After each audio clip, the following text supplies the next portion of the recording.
a second story that's been unfolding simultaneously, one less auspicious, that's been defined by economic consolidation, unremunerated aggregation, and professional deprivation. Since 2008, American newsroom employment has fallen by 25%. That's 30,000 full-time reporters no longer working their beat, the vast majority of whom were at daily newspapers, inadvertently decimated by Craigslist, and not at all inadvertently decimated by vulture capital like Alden Global and corporate monoliths like Gannett Gatehouse Media. News deserts, as we've heard a few times today, now define 1,300 communities across the United States. Those are towns and cities devoid of any local outlets or coverage. And 21 states around the country have no papers with a dedicated Washington, D.C. reporter. Meanwhile, those reporters and editors who have survived masthead attrition have fewer resources and have to pick up the slack within those emaciated newsrooms, posting more often with fewer resources and incentivized toward cheap clickbait when engagement metrics command editorial loyalty and rule the day.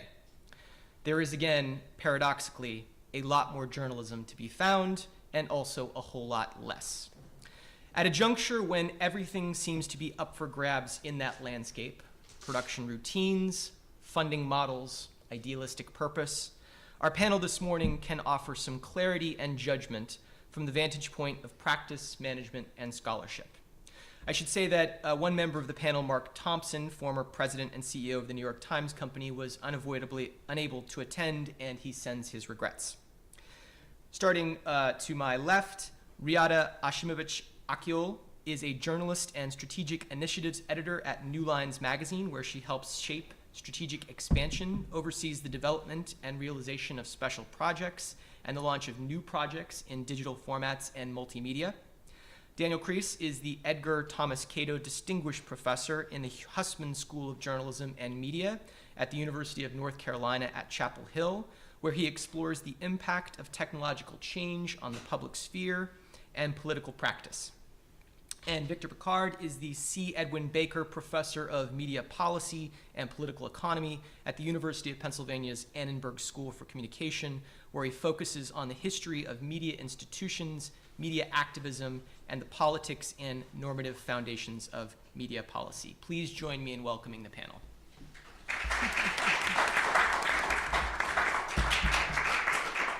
And Riada, the floor is all yours. You can sit or stand as well. We're going alphabetically. Yes. Good morning, everyone. Well, I feel very self-conscious now that you said that we shouldn't talk about the prizes that we won in primary school, so I will not do that. But I think it's very pertinent that we hear a little bit about, well, my background, because the panel is about how the practitioners of journalism are changing. So I worked in the past year as strategic initiatives editor at New Lines, which is a new media outlet founded in late 2020, and which first started as an outlet that will focus primarily on the Middle East. But it grew organically, and I think you should all check it out, and expanded its scope of work. I have been writing about nationalism in the Balkans, about Bosnian genocide, about that wider region and politics in Turkey for about a decade now. And I want to use some of my personal experiences in several international contexts and markets to share perspectives about how practitioners of journalism are changing. All of these I share in my personal capacity today, and also because of some current professional transitions that are exciting, and I look forward to meaningful exchange and respectful conversation afterwards. If we speak about the self-understanding of journalism, or discussing whether objectivity is still a valid ideal, I'll give you something that might sound unoriginal as an answer, but that's very genuine. It depends how you define it, because at least in the United States, it seems that it means myriad of things. There was an article in Vanity Fair published on February 27th called "Inside the New York Times Blow Up Over Transgender Coverage," where Astrid Herndon, a national political reporter for New York Times, was quoted saying, "Plus, as a black journalist, I've seen how charges of activism can be used to discredit journalists of underrepresented backgrounds who may come to the work of reporting with a different lens." So I'll go straight to that matter. I would like to offer some nuances about the concept, particularly about the journalism and journalist-activist binary. I cannot tell you, and I cannot stress enough how much that quote, which I just read to you, while acknowledging the specificities that are historical, that are contextual, it resonated with me so much. It resonated because of my experiences and that of the colleagues from Eastern Europe, from the Western Balkans, from the Middle East, and the way that our access to the Western mainstream media has been limited in the past years or decades, and what has been happening thanks to social media or particular outlets that have allowed better solidarity and better pressure, which might seem necessary. And I'll tell you why. In my own career, and in that of the colleagues that I have been involved with on a daily basis, so many journalists who write about these things are targeted and accused as being too subjective, too close to the subject, too emotional.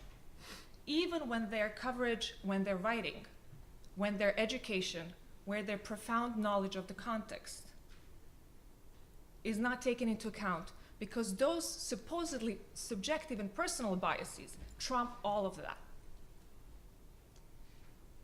And that's why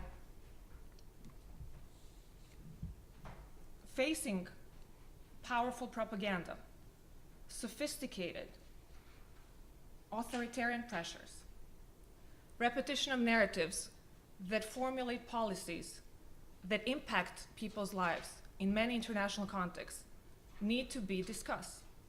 And that's why objectivity needs to be discussed, and what impartiality supposedly means.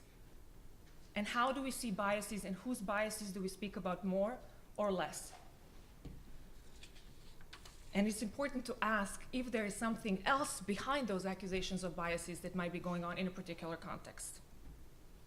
Countless journalists around the world dedicate their lives and careers to writing and journalism about the issues and places they were born or raised in, or that they have a profound knowledge of, precisely because they have experienced the consequences of the opposite, of bad journalism, inaccurate context, untruthful stereotypes, dehumanizing stories, and often narrow-minded reductive narratives that often serve for empowering authoritarian destruction of freedoms of press and many other liberties or human rights. And that is why editors matter.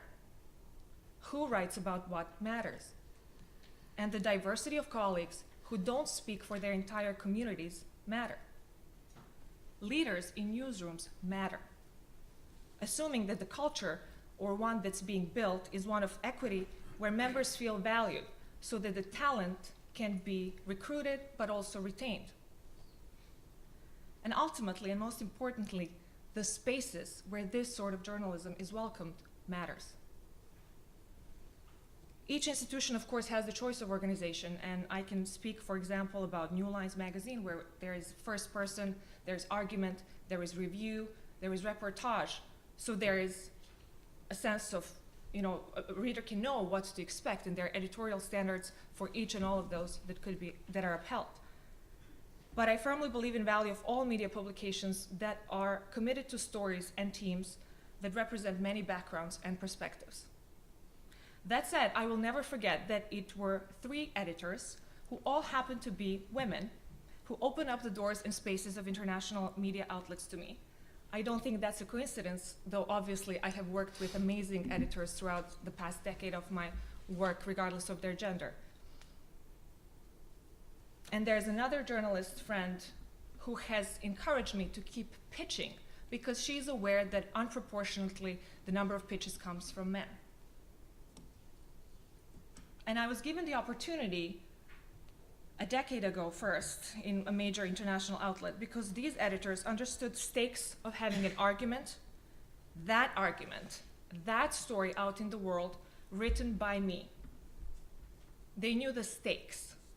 And speaking of stakes, Professor Jay Rosen of NY University recently posted online, speaking for an American context and the upcoming elections next year, quote, "A simple way to describe the kind of 2024 coverage we need is this: not the odds, but the stakes. meaning less that tries to handicap the race, more that shows what is at stake in this race. End of quote. And I support this kind of thinking about the stakes, because it's also important to acknowledge the impact, positive or negative, of not focusing on the stakes. So the questions I have had to ask myself and would always want to encourage in rooms like this one today or wherever editorial policies are being decided is indeed about the stakes of neutrality, in quotation marks, or claims of it, and what that might be hindering. What is the harm of discussing an issue where the voices of those who the essay or reportage is about are rarely at the center? Whether we speak about Ukraine, whether we speak about Syria, whether we speak about Bosnia, Kosovo, Northern Africa, wherever you might want to put the context. And why are we stuck in a mindset that suggests that rampant subjectivity, which obviously I don't think is the solution, is the only alternative to rethinking objectivity, as it is traditionally thought of, when we can acknowledge the possibility of professionalism, honesty, commitment of journalists to evidence and accuracy? American journalist Wesley Lowery wrote in New York Times on June 23, 2020, in a piece entitled "A Reckoning Over Objectivity Led by Black Journalists." I quote, "And so instead of promising our readers that we will never on any platform betray a single personal bias, submitting ourselves to a life sentence of public thoughtlessness, a better pledge would be an assurance that we will devote ourselves to accuracy, that we will diligently seek out the perspectives of those with whom we personally may be inclined to disagree, and that we will be just as sure to ask hard questions of those with whom we are inclined to agree." That seemed pretty good to me.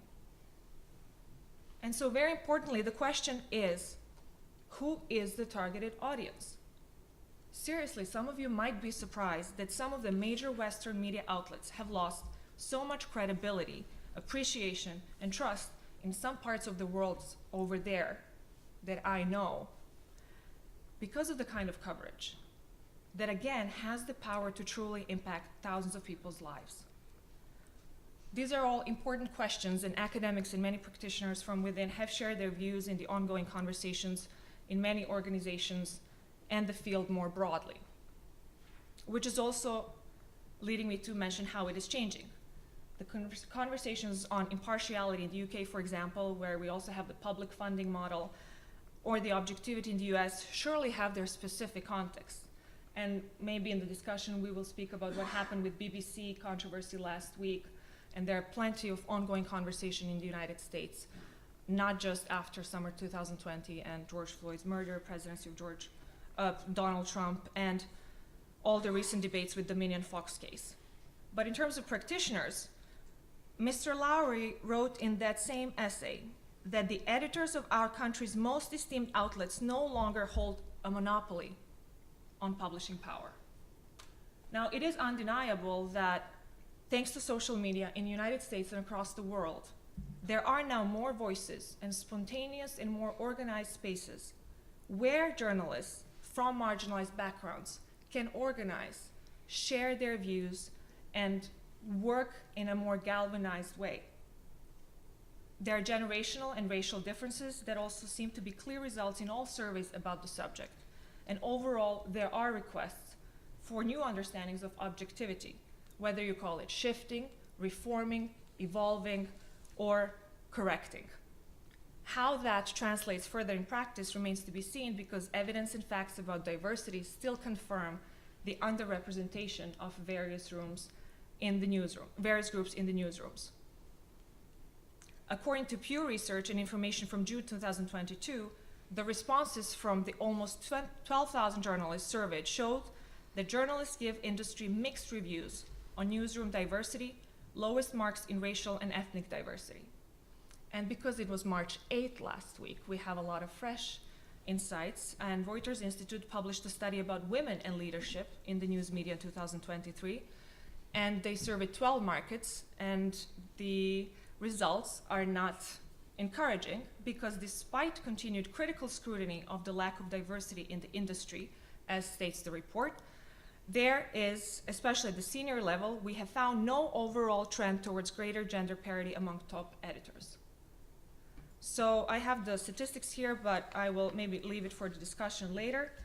I will just say that in this surveys, what we see is that 1/3 of the leaders who participated indicated gender diversity as the single most important priority for their news organization, while another 32% indicated ethnic diversity, followed by more representation of those from a less advantaged background and more political diversity.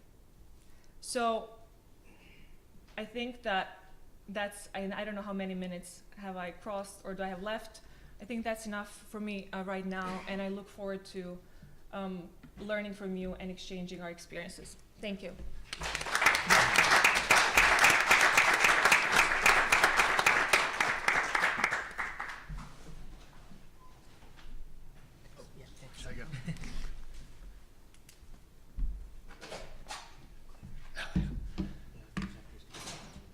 Okay.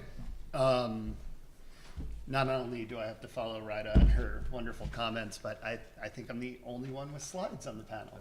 Oh, Victor has some. Good. I was going to say I feel good that Pippa Norris is coming later because I heard she's bringing some slides. So, first of all, thanks so much to the Clough Center and Jonathan, you organizers. This is truly a wonderful pleasure to be able to be here. Why the projector comes on or not, I'll just start talking, that's fine. I want to flip the panel a little bit and not so much talk about transformations in journalism, but transformations that have been occurring around journalism as they affect journalism.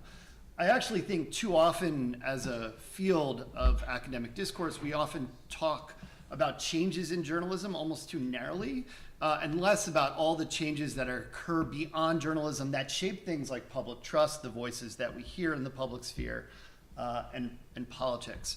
I want to make three primary arguments today, detailing two of those big transformations beyond journalism in the US context, but also with global implications, and then argue for one needed transformation in journalism. The first will be the stakes of politics when it comes to the intersection of identity and partisanship. Second, we often lionize an earlier era of media, but the reality is that the public sphere is far more pluralistic, multiracial in the US than at any point in the last century, and that's a good thing. And third, the argument that I want to make is that we cannot sacrifice protecting democracy for overly worrying about the trust of some publics. Oh, here we go. All right, perfect segue. I don't have a lot of content on the slides. This is more just... Okay, here's where I want to start. January 6th. As with everyone has talked about, I think you have to work really, really hard to see January 6th as primarily a problem of information and media. When I see and look out at the world of January 6th, I see a story of power and identity. Specifically, I don't see dupes of disinformation. It's tough to see now. I see a sea of white people. I see the entwining of Trump support with Christian nationalism within Republican Party politics. I see a Republican Party coalition that has increasingly, over the last half century, been moving towards becoming a consolidated and sorted, in Liliana Mason's words, party of whites, party of men, rural, more richer, and more Christian. Democrats, on the other hand, since the civil rights movement, have become more multi-ethnic, urban, poor, more secular, and more multi-denominational. I think the story that we see on January 6th is the rise of a very clear and partisan sorted politics of identity, but also a politics of backlash, and particularly white backlash, white Christian backlash. Generally, on one side of the partisan divide in the US, and this is why this is US specific, are generally long dominant groups. And on the other side, generally groups that had fights for equality over the last half century. And those dominant groups, especially whites, men, white Christians, on January 6th, in Stop Woke acts that are taking shape around the country, in Blue Lives Matter, in fighting against student loan debt relief, close to my home in my own university, fighting against the 1619 Project, and any challenging of this nation's origins, as well as its long history and enduring effects of racial inequality. Those groups are looking to hold on to power, to maintain it, to defend it, and I would argue to extend it, including through extra electoral means. Meanwhile, Black Americans, trans Americans, women looking for reproductive rights, looking for equality, that's what they're seeking. They're seeking greater democratic equality. The equality that I would argue, and I think other democratic theorists would also argue, though this is contested, is a requirement for democracy, a certain base level of equality. And while some bemoan polarization, I think that's the symptom, actually, not the cause. The cause primarily is inequality, racial inequality, backlash to people of color, backlash to those voices in the public sphere as people assert their rights, and that's where backlash comes in order to defend that position. And this is why there's declines in trust for journalism and that view from nowhere we've heard so much about. And that's also why politics feel existential. And I want to pause for a moment because I think you said this beautifully. Politics is existential in many cases. Journalists are caught up in this world. All right, my second story here, if we can advance somehow, it's fine. I want to talk about transformations in media and technology around the institutions of the press. I think we too conveniently forget what institutions of the press historically were in countries like the United States, as well as the many shortcomings today. I want to shout out here 2 extraordinary books and tell a story around them. The first, I don't know if you all are familiar with this, by Kathy Roberts Ford and Sig Bedingfield, Journalism and Jim Crow, White Supremacy and the Black Struggle for a New America. We tend to valorize so much of the local regional news media system in place over the last century. But what Kathy Ford and Sid and all the contributors to this book show us is that much of the white regional and local papers around the country sanctioned, legitimated, upheld, defended, or otherwise promoted white supremacy in the United States in accordance with white business interests. So when you talk about local and regional media in the United States, when you talk about information ecosystems and environment, we have to think about what we're referring back to. As other scholars such as Nikki Usher has argued, this idea is too often you hear about news deserts. We've heard a lot about news deserts. This discourse very rarely interrogates the content of local news, as well as the structural disparities in terms of who is represented in there, what sorts of voices are represented in there.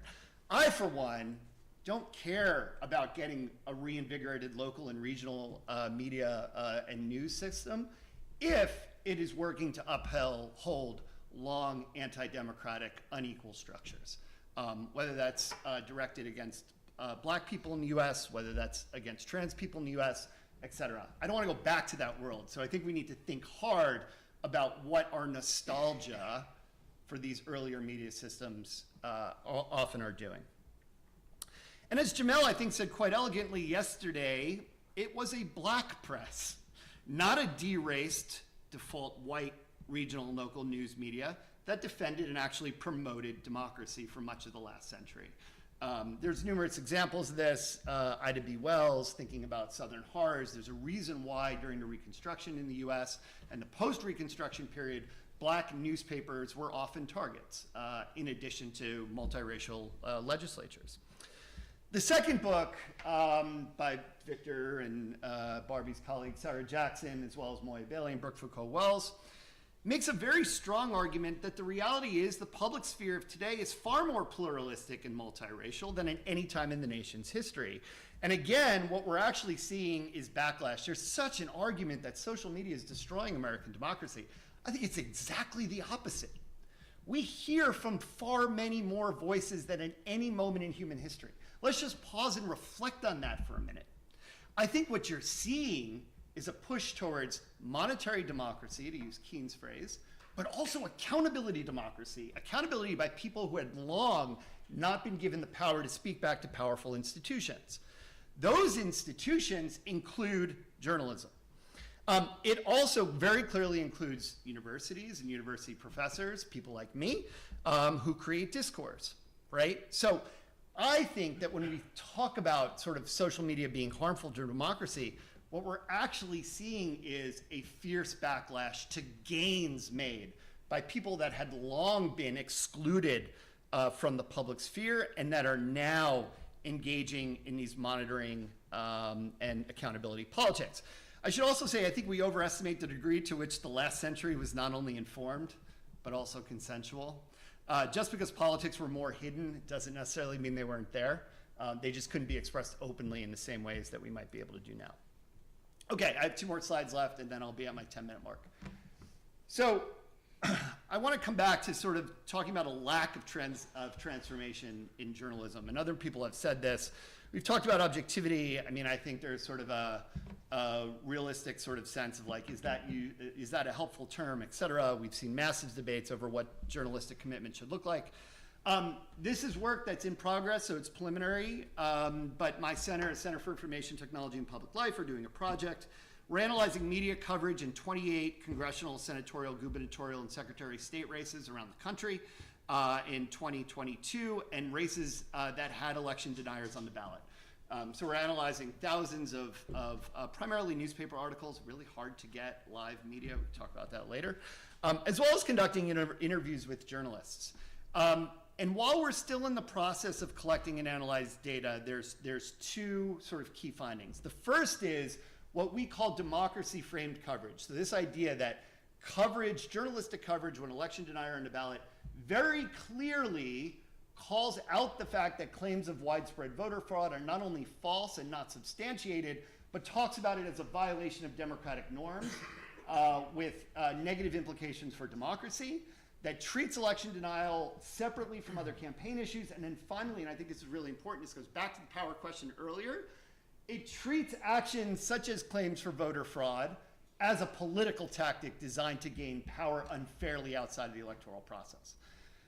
Again, preliminary results, all I could say is that it's highly uneven journalism that adopts this frame. Certainly, this is not a widespread norm of coverage, even though I think things have trended more in the direction of journalists covering threats to democracy. Second finding that's emerging from some of our interviews, and this is interesting, but again, this is preliminary.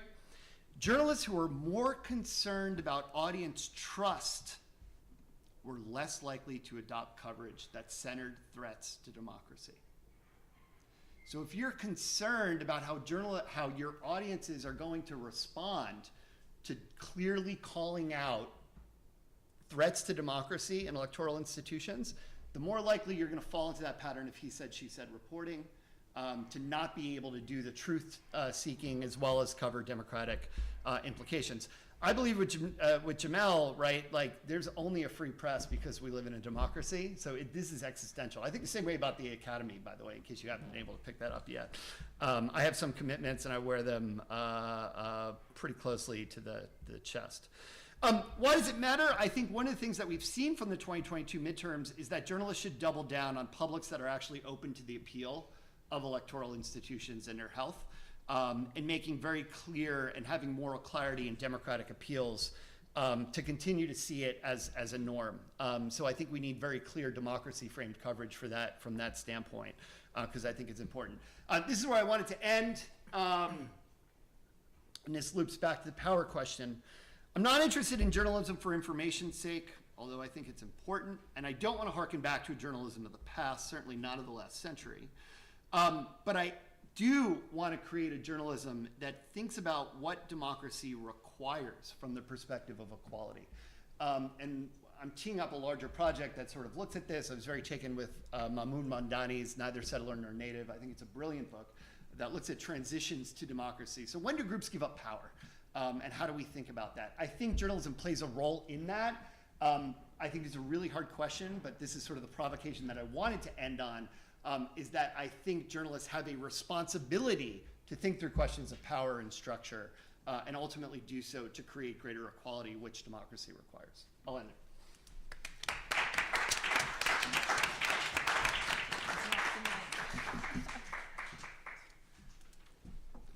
Right. Good morning. I wish we could just jump right into the Q&A and conversation part, because there's so many great ideas to engage with here. But first, I'm going to present a structural overview of the journalism crisis that we keep talking about. And I first also want to thank the Clough Center for inviting me and inviting us and organizing these great conversations. My role here is to try to historicize and contextualize the journalism crisis, and also think about not only how it's a democracy crisis, but how this crisis is an opportunity to create something entirely different, to reimagine what journalism could and should be. So I want to underscore that our goal should not be to shore up the status quo, but rather create something entirely different. I think there's a bit of, okay, cool, it's there. So a lot of my discussion is going to draw from this book that came out in 2020, where I was trying to make sense of what it was, what were the structural particularities in the American media system, to try to trace those constitutive moments, those constitutive choices that Jan mentioned earlier, that set the US media system down a particular path and rendered us more vulnerable to particular kinds of crises compared to media systems around the world. Many commercial systems around the world right now are suffering similar problems, but there are reasons, structural reasons, economic reasons for why the US system, why the crisis hit the US system earlier and harder compared to other systems around the world. So just to give you a sense of how bad things looked, can we change the slide here? Awesome. How bad things looked when my book first came out, in terms of circulation, numbers of reporters, newspapers, revenues, they were all nosediving. And predictably, it has only gotten much worse since then. Just to give you a sense of how bad things are getting, there's a recent report by Penny Abernathy that shows that we've lost over a quarter of our newspapers and 70% of our newsroom employees since the early 2000s. And we keep hearing about how we're living in news deserts, or millions of us are now living in news deserts. 2 points that I want to mention here, Daniel sort of hinted at one of these. First off is that it sounds, there's often implication that news deserts are a new phenomenon, when in fact for many communities they have never been well served by a commercial media system, especially communities of color and low income communities. They have never been well served. So this is certainly expanding and growing. The problem is qualitatively different now, quantitatively different as well, but this has always been a systemic problem in the US media system. There's always been various degrees of informational redlining and market censorship, where entire communities have been disenfranchised from the news media system. The second point is that, and don't get me wrong, I love the idea, the metaphor of news deserts. I think it really captures what's happening, but it also implies that people living in these areas aren't consuming media content. And I think we have to remind ourselves that they are still consuming plenty of media content. It's just content that's often unreliable, sometimes referred to as pink slime journalism that masquerades as legitimate local outlets, but in fact is often propagandistic, often even fascistic. So why is this happening? Let's see if we can, seems to work sometimes. There we go.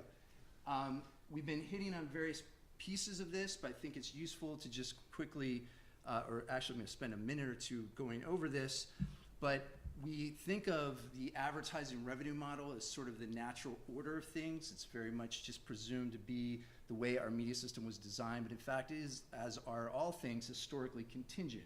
You can trace it back to the late 1800s, when the newspaper industry became predominantly dependent on advertising revenue, up to 70 to 80%. The rest came from subscriptions and newsstand sales, but this was the dominant paradigm for supporting media in the United States.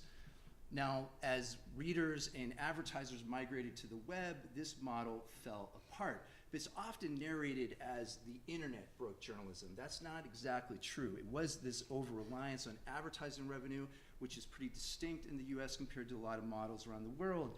But more than that, it was reliant on the newspaper's monopoly status within their given market. So if you wanted to advertise anything, the newspaper was the only game in town, and at least until broadcasters came along. But they could charge inflated rates, and when we moved to the web, we now see that digital advertising revenue pays pennies to the dollar of traditional print advertising revenue. I think there's now consensus that this model, that this funding model has collapsed, But the consensus ends there, because many people think, okay, if advertisers aren't paying for media, then readers will, right? We should. Well, we're seeing that except for the largest newspapers and some niche outlets, the paywall model is not supporting the level of journalism that we need. Then there's another model. Sometimes we assume that philanthropists will pay or benevolent billionaires will pay, which of course begs the observation that not all billionaires are benevolent, but also we find that they're not a very reliable source for consistent support for journalism. So this is, again, not a systemic fix. So it often brings us to a public support model, which I'll return to in a moment. Now, the one point I did not mention, oftentimes Facebook and Google are blamed for destroying journalism because all the digital advertising is going to Meta and Alphabet, and other players are starting to get into the game as well, Amazon and Apple. I would certainly argue they're exacerbating the crisis, but they are not the root cause. Meanwhile, we're seeing all the symptoms: fewer revenues yield fewer journalists, newspapers are closing down, going online only, being dismantled by the vulture capitalists, the Aldens of the world. By now, it should be glaringly obvious that this systemic market failure shows us that commercial models alone cannot support the journalism that democracy requires. That works, all right. So very quickly, we've been hitting on a lot of these. It synthesizes a lot of research. This goes in response to sometimes the reaction that, why should we care? Let the dinosaurs burn. These are self-inflicted wounds. They did not innovate. And now we're seeing these natural experiments, studies that are coming out on almost a monthly basis. Josh Dar has been one of the authors of these kinds of studies showing all the various harms to democracy that happens when a local community loses its local newspaper. Less informed about politics, less civically engaged, less likely to vote, higher levels of corruption, increased polarization. And yet what should be seen as a national crisis has not been met with any meaningful policy intervention thus far. I think that's a problem, and hopefully we'll get into more in the discussion. So an added wrinkle to all this is that ideally a public broadcasting system could step in when the market fails to support the level of journalism that we need. But the US public system is ill-equipped to rise to this challenge, and this gives you a sense for at least one of the contributing factors for why it cannot. Compared to countries around the world, the US is almost literally off the chart for how little we allocate towards our public broadcasting system. It comes out at 0.002% of our GDP. It comes out to about $1.40 per person per year at the federal level. Compare that to the Brits or Sweden, Norway, we get up to $100 or more per person per year. I should note this is based on a study I did with Tim Neff, where we looked at 33 countries around the world, not just at how much money they were spending towards their public broadcasting systems, but also how that correlated to the health of their democracy, according to the Economist Democracy Index.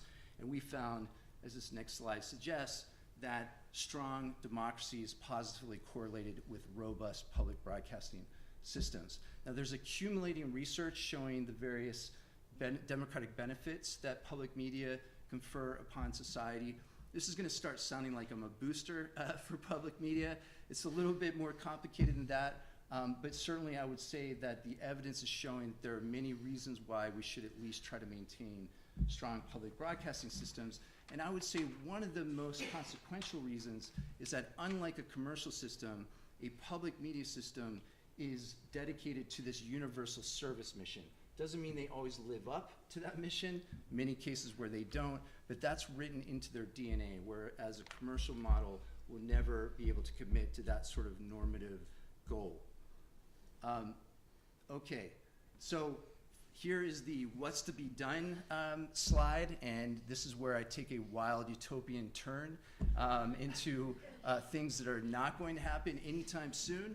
But I think nonetheless it's very important that we at least put it on our political horizon and try to work towards. And the goal here is not just to take journalism out of the market or even salvage already existing journalistic institutions. At the very least, we should be trying to transform them, but also to create entirely new models of journalism, so a new kind of journalism. And there are 5 approaches here that are based on the idea that, yes, we need to find a combination of public and nonprofit support for these institutions, but we also have to radically democratize them. I think this is where sometimes there's a crude dichotomy between structure and culture, or, like, I think we need to focus on changing the institutions and then we can change the norms that Barbie was talking about earlier. I think it's not an either or, but both and. They need to happen simultaneously. But this is a very basic policy approach to trying to make this happen. First one is to establish public options for news media, and that's not just maintaining well-financed public outlets, but also the underlying necessary infrastructure, so to guarantee that everyone has access to broadband services, so that we have municipal broadband networks in place. The second one gets at this growing anti-monopoly critique, the idea that we should break up or even prevent monopolies and oligopolies from happening in the first place. I think that's an important step. It's going to help in some areas, but it's not going to solve all of our problems. Some of these problems aren't just monopoly problems, they're capitalism problems. The third one is mandating public service obligations. This is always very thorny terrain, but at the very least, especially for news organizations that are receiving any kind of subsidy, we could mandate that they adhere to ascertainment duties, where they have to go into local communities, canvass those communities, find out what they want to see covered in their media. So those three are more top-down. The last two here are more bottom-up, enabling journalist control, so the news workers themselves own and control their own newsrooms, and enabling community ownership and control, so that the newsrooms look like the communities they purportedly serve, to allow them, to empower them to create their own media and tell their own stories. So here we go. I had to throw up Elon Musk up there, sorry. I apologize. But what I'm trying to suggest here is that this growing scrutiny of our new media oligarchs, and I would dare say even a lessening of the capitalist realism, the market fundamentalism that has constrained our imagination for so many decades, is beginning to dissipate. And I think that we can begin to open up conversations, expand our political imagination about what's possible. And I will end on that more positive note. Thank you. Thanks for listening.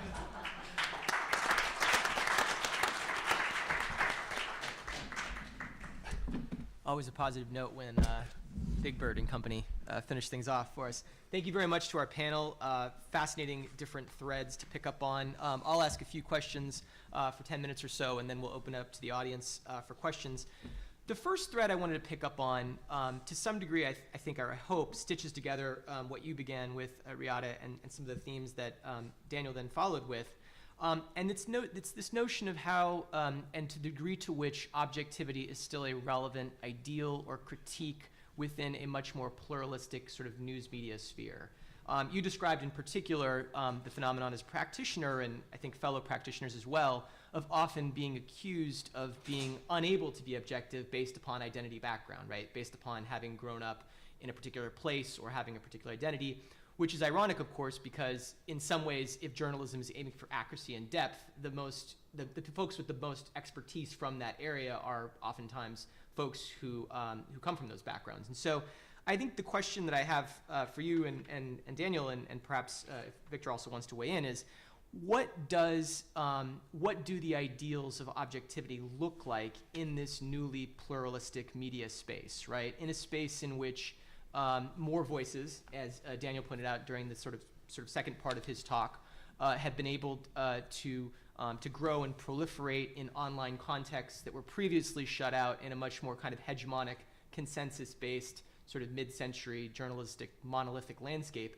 What in this new space do the principles of objectivity still mean for participants who were previously shut out and are still accused, often in bad faith, of not being able to be objective based upon those backgrounds? Right, so again, those who are accused of being too subjective. Am I supposed to look at the audience or you? I don't know, everyone. Whoever you like, whoever you like. All of you. Be neutral, right? Be fair.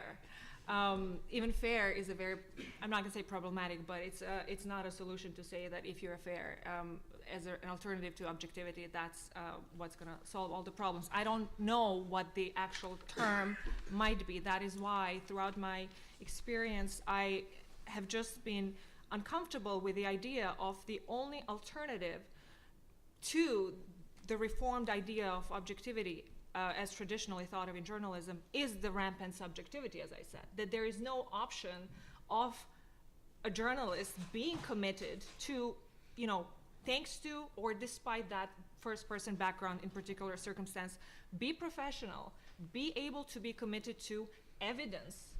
In the previous session, Mr. Werner talked about, who invaded who. Well, sometimes those facts are really contested. The very historical evidence established, international courts, verdicts, etc., it's all being contested. And oftentimes those journalists who try to write about these topics, in this particular circumstance, it might be an aggression of a country to another country, it might be a genocide, whatever it might be, it is, those journalists are also not just being accused of being activist or being subjective or too close to the matter, they are also, accused of being ultra-nationalist Ukrainians for, wanting their country to not cease existing and their people not being obliterated in their culture, and so, other contexts as well. I think that there is a possibility, and it is, of course, a personal self-accountability. It is up to the institution what are the standards, what is the community, and again, like I said, who is the audience? Who is the targeted audience? And the idea of that sort of trust, I said a little bit about what communities will flock to a particular publication and what communities will go away for particular publications. And they will create very small blogs that will have a huge amount of viewing because it will give a certain community a sense of ownership, a sense of participation, and a sense of their voices being heard. And I think that one of the transformations is that the stakes, again, are so high. They have always been high for so many people, but there was no opportunity, there were no spaces, there was no bravery, whatever you might to call it, because it is existential. And I refuse to accept the option or the accusation that a certain journalist is incapable of doing and producing high quality work that is committed to evidence and to the contribution of that mission of truth of journalism as I see it. And there are various reasons and ways how one could be held accountable and self-accountable. But I do know that, well, I would have to tell you my personal story of what keeps me self-accountable, but I think that there are both standards in a newsroom and personal ones that we could think about when we speak about the alternative to objectivity. That's also honesty. It's okay to think that journalists can also be honest when they fight misleading historical revisionism. And that's a contribution to democracy as well. Or, for example, in autocratic societies, and you have in Margaret Sullivan's book, A Newsroom Confidential, she mentions Maria Ressa, who won Nobel Prize in Philippines. When you fight autocracies, are you a journalist? Are you not an activist when you fight for truth in those particular circumstances, or in Turkey, or wherever it might be? So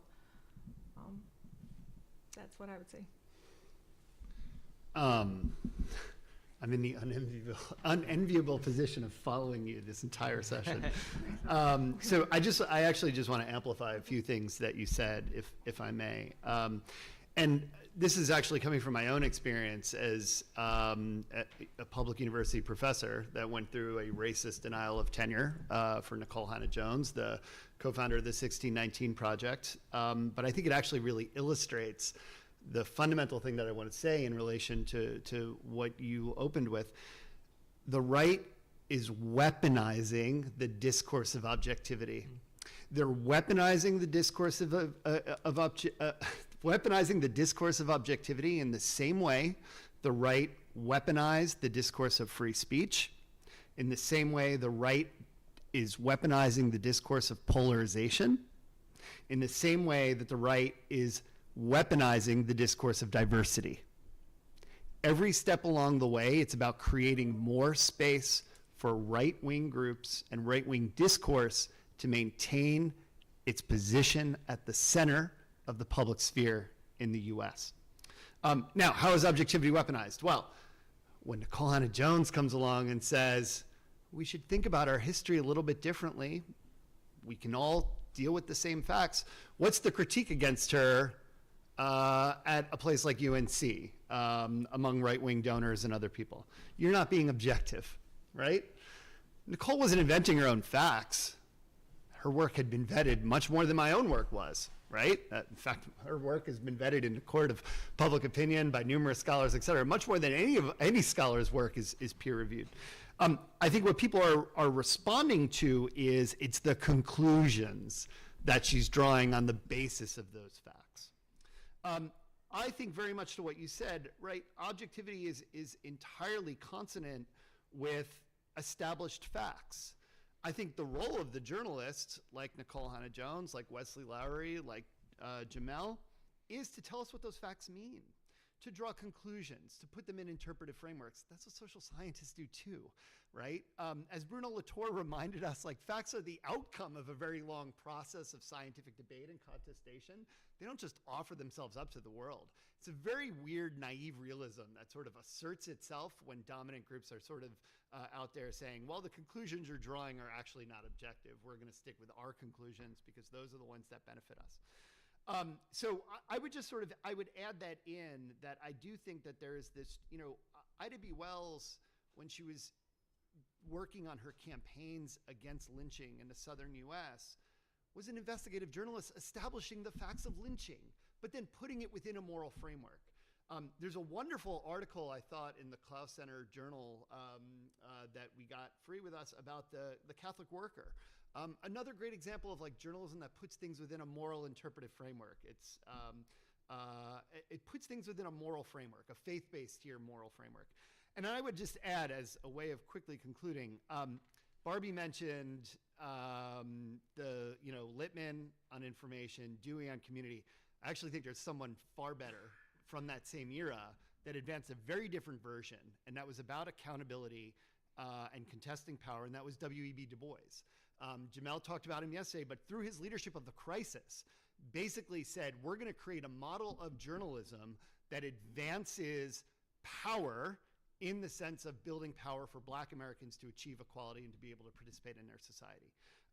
I think that's a third model that needs to be added within the broader pantheon of sort of the journalistic imagination, because these other models were always there. They were just excluded from the ways that we thought about the profession and the field. And I think Dewey was deeply naive. I think Du Bois has a much better model for what the resources would take to combat things like white propaganda about the remembering of America's racial history. Thank you. Segueing from the context of racial inequality to that of economic inequality, I have a question for Victor, and then if anybody else wants to chime in, feel free. We're all familiar by now with many of the statistics that have been popularized since Occupy Wall Street with regard to 1% of the nation has 20 to 25% of the income in the country, 40% of the national wealth. And I guess the question I have for you is contextualizing some of what you brought to bear this morning. To what degree is that context of economic inequality a cause of the conditions of journalism and democracy that we see here? And to what degree is that economic inequality the product of those facets of journalism and democracy that you explored in your talk? And it could be both. Right. I was just about to say it's an annoying cop-out, but I would say it's dialectical, yeah. So they're both. But I guess if I had to choose one, I would say it's economic inequality driving a lot of these problems that we're seeing that are really symptomatic of, and everything that we wish to do in terms of radically reforming our media system will have to be bound up in this broader redistribution of power within society. So and I think we're often in this trap where we're assuming we're talking about making little tweaks and fixing things as they are today, making them just a little bit better, where we really do need to think in terms of radical transformation, and that will include radical redistribution of wealth. So we'll have to start a revolution, that's all. On that note, I don't want to monopolize the questions. I'd love to open it up to the audience if folks have things. We'll start with Barbie. Yeah, thank you for 3 really super presentations. The audience members on the line cannot hear the questions, so we're going to pass around the mic. Okay. Okay, I'd like to go into radio. So my question is actually a combination question to both Victor and Daniel. So Victor, when you talk about like I'm thinking about a combination of journalism, a journalism-oriented model of organization and administration of news, together with a community-oriented model. And then if I connect that back to Daniel's discussion of how journalists of color, right, produced a very different news, right? Are we at a place where we understand that what happened with journalists of color and what happened with specifically black journalism over the long 20th century, are we in a place where that is what we have to think about? In other words, is that the model that we have, that journalism works best when it works from an already committed community? And if that is the model, then what are we doing trying to create kind of a conglomeration of communities for particular newspaper or journalistic enterprises?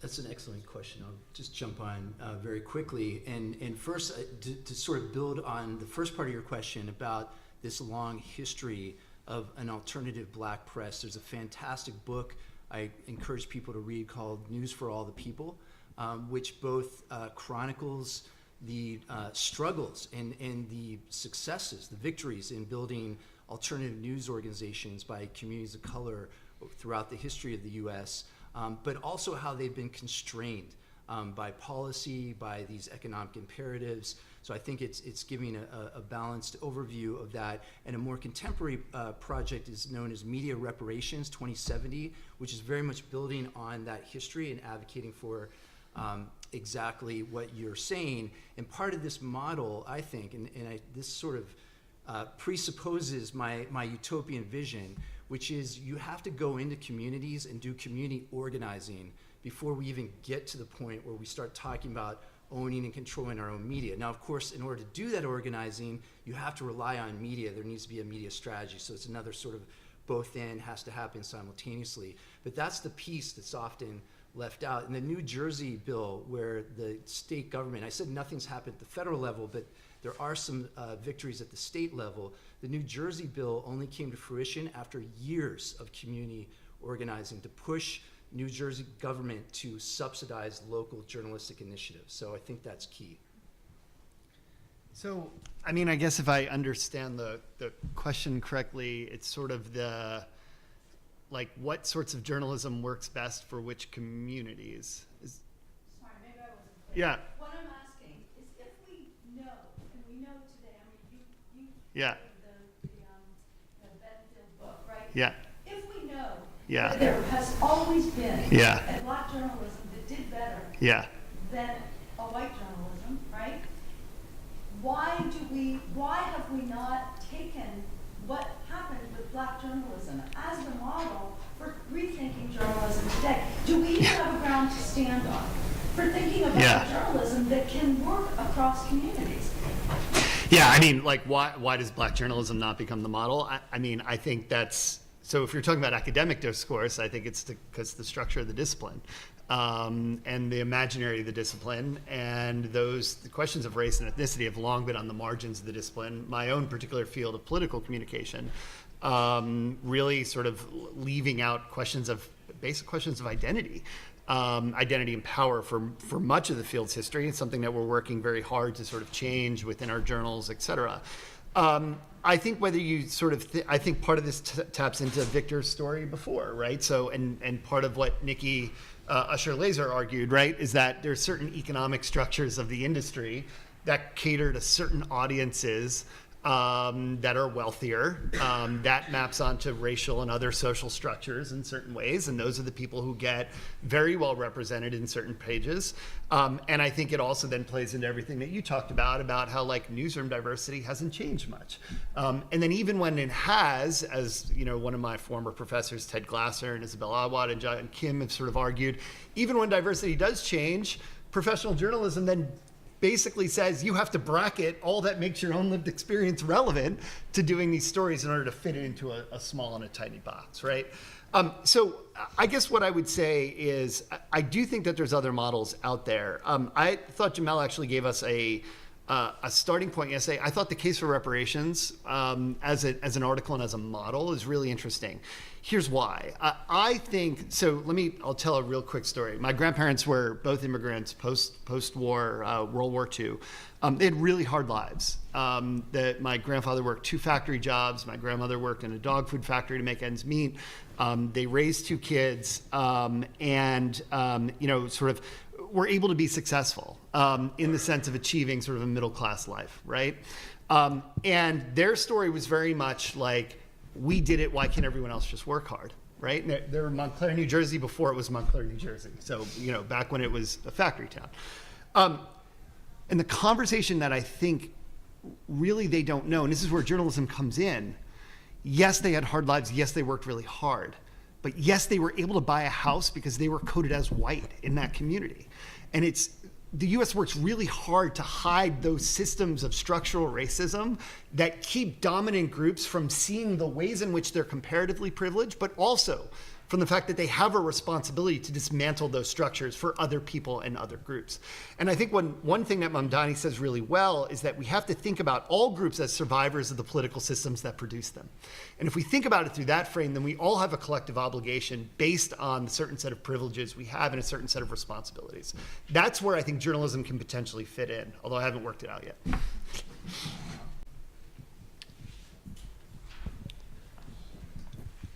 I'm definitely marinating in what everybody's saying right now, and I love it.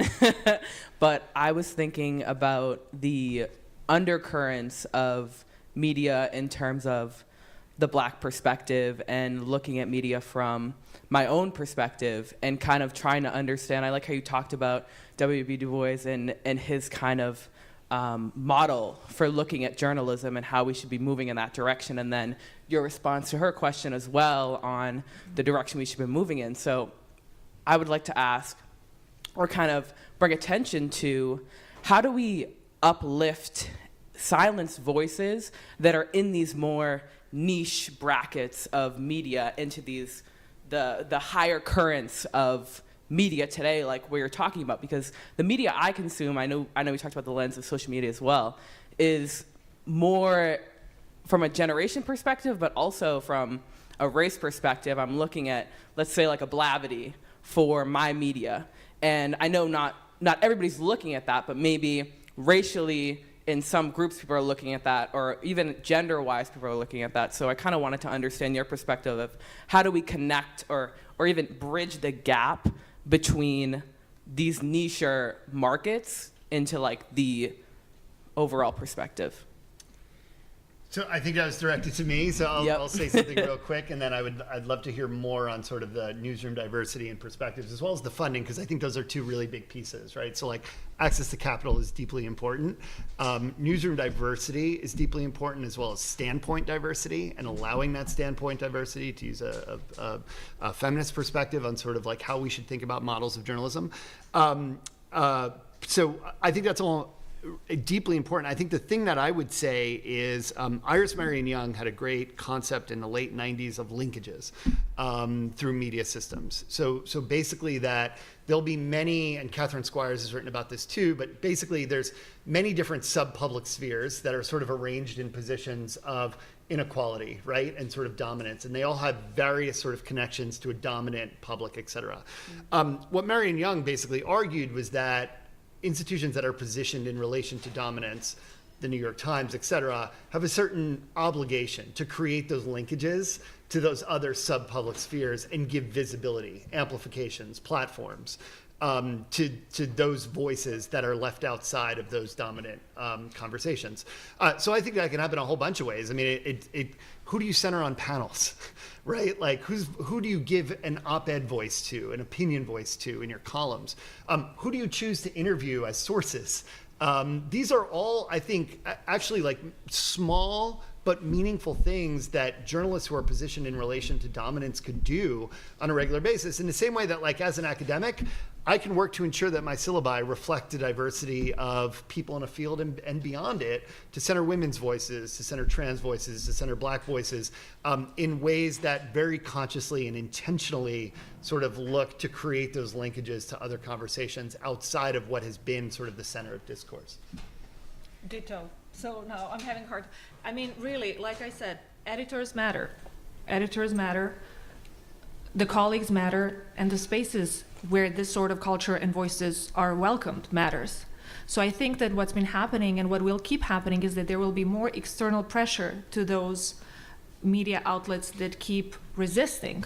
And I want to hope and to believe that that will be a constructive exchange where, you know, the mobs, it's not about the mobs, where there will be really meaningful conversation about the stakes. Again, I'm talking always and, you know, borrowing that Professor Rosen's note of the stakes. What is at stakes for these communities that, because of social media, because of the pressures, are no longer willing to accept because the stakes are too high? And technology allows, at least the good aspects of it, more solidarity and a braver communities that will just be more vocal. It just doesn't hold anymore. I'll just quickly add that I think in order to reach that goal, we do have to have, as a society, a collective approach to that. And we do that through policy, through public investments. One policy initiative that I sometimes bring up in these contexts is what was known as the Community Action Program that LBJ started. It was a very controversial idea. It was about giving, it was part of his anti-poverty program, and it was about giving communities an amount of money and empowering those communities to decide for themselves how to invest that money and what to do with it. And I think a similar kind of model could be done, again, based on a sort of redistributive plan, but that certain communities would be given the necessary resources in order to not just be niche and not be forced to remain you know, in their little corner, but to basically try to expand and amplify what they're doing so that it becomes more mainstream. I did see other hands, and I regret, just in the interest of time and keeping us on time, we'll need to close the panel out. But hopefully, if folks did have questions, that those conversations can continue more informally with the panelists as we go forward in the day. Just a little bit of housekeeping. I believe we're going to be having lunch served just across the hall right now, followed by our next keynote, which is going to be happening in 15 minutes across the hall in the same room. Please join me, though, in thanking our panel that we had for session 2.